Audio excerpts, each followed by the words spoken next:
In this section, we will read about early societies which is often traced to the beginnings of human existence, from the remote past millions of years ago.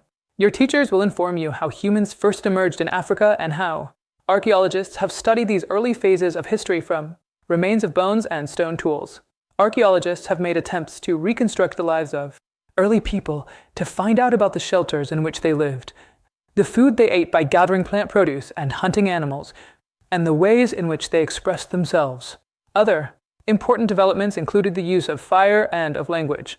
And finally, you can find out whether the lives of people who live by hunting and gathering today can help us to understand the past.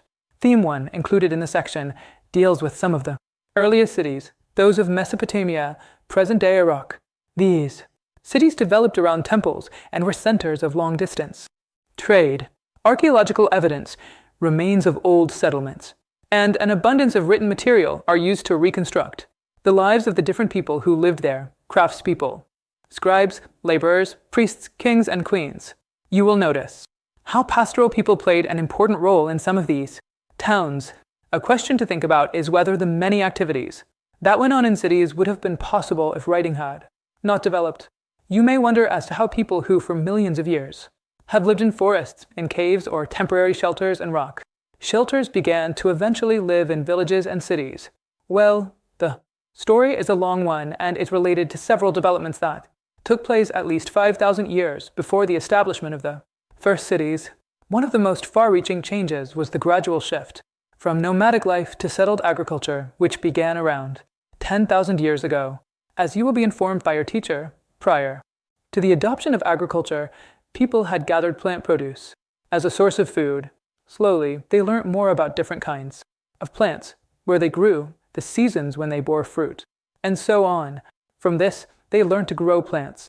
In West Asia, wheat and barley, peas, and various kinds of pulses were grown. In East and Southeast Asia, the crops that grew easily were millet and rice. Millet was also grown in Africa. Around the same time, people learnt how to domesticate animals such as sheep, goat, cattle, pig, and donkey. Plant fibers such as cotton and flax and animal fibers such as wool were now woven into cloth.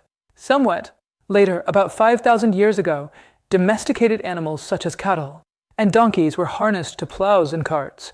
These developments led to other changes as well. When people grew crops, they had to stay in the same place till the crops ripened. So, settled life became more common. And with that, people built more permanent structures in which to live. This was also the time when some communities learnt how to make earthen pots. These were used to store grain and other produce and to prepare and cook a variety of foods made from the new grains that were cultivated.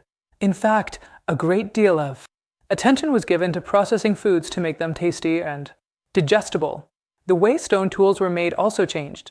While earlier, methods of making tools continued, some tools and equipment were now smoothened and polished by an elaborate process of grinding. New equipment included mortars and pestles for processing and grinding grain, as well as stone axes and hoes, which were used to clear land for cultivation as well as for digging. The earth to sow seeds. In some areas, people learned to tap the ores of metals such as copper and tin. Sometimes, copper ores were collected and used for their distinctive bluish-green color. This prepared the way for the more extensive use of metal for jewelry and for tools. Subsequently, there was also a growing familiarity with other kinds of produce from distant lands and seas. This included wood, stones, including precious and semi-precious stones, metals and shell, and obsidian, hardened, volcanic lava.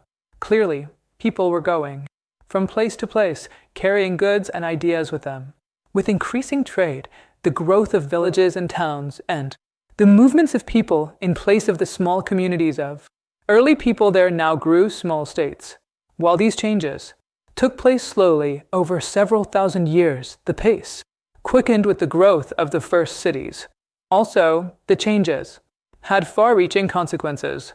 Some scholars have described this as a revolution, as the lives of people were probably transformed beyond recognition.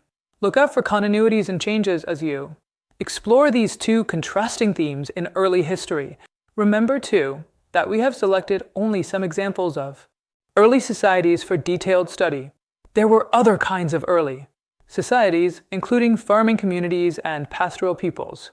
And there were other peoples who were hunter-gatherers as well. As city dwellers, apart from the examples selected, time gives you some hints about those societies and people